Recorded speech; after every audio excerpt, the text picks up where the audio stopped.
news on the hour.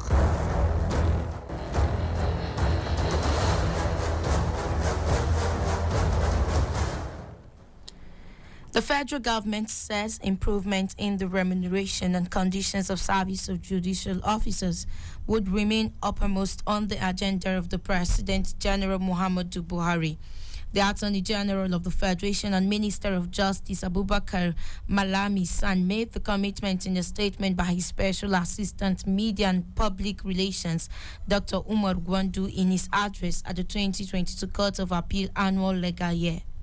He said one of the cardinal issues raised by the President of the Court of Appeal in her address last year was the issue of the welfare of meticulous and committed judicial officers, and the government of President Muhammadu Buhari is set to address those issues.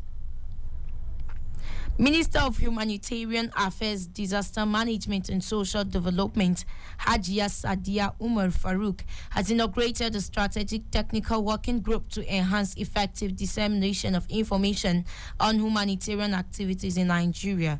Farouk inaugurated the group at a 3-day communication strategy technical working group retreat in Abuja.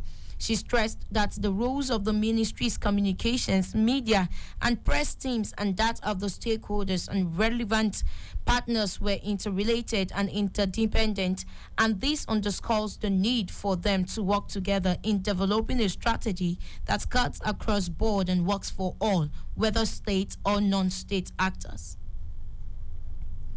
2 persons have lost their lives during a flood that submerged several communities in Alimosho local government area of Lagos State.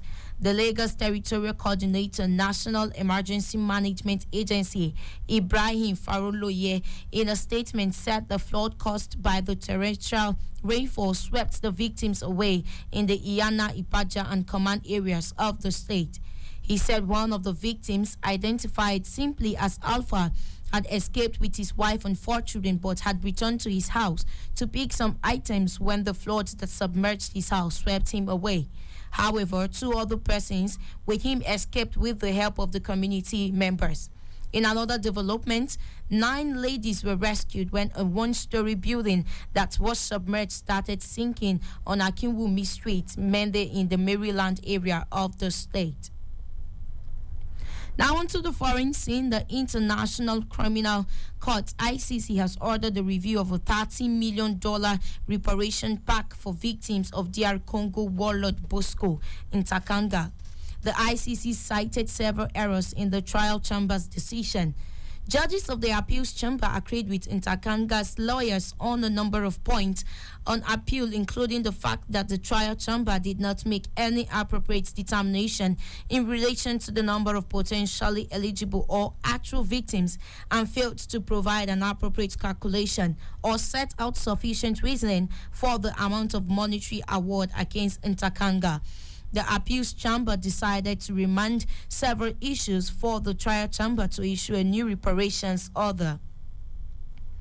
Now on to sports news. The Nigerian Football Federation Electoral Committee 2022 has cleared a total of 11 persons to contest for the position of Federation President at the election scheduled for September 30th in Benin City. Top on the list is current Vice President of the NFF, Sheyi Akinwumi, Shehu Diko, Ibrahim Gusau, current Member of Board, Suleiman Yahaya Kwanda, immediate past General Secretary, Musa Amodu, and the Head of Safety and Security of the Confederation of African Football, Christian Emeruwa, were also cleared, among others.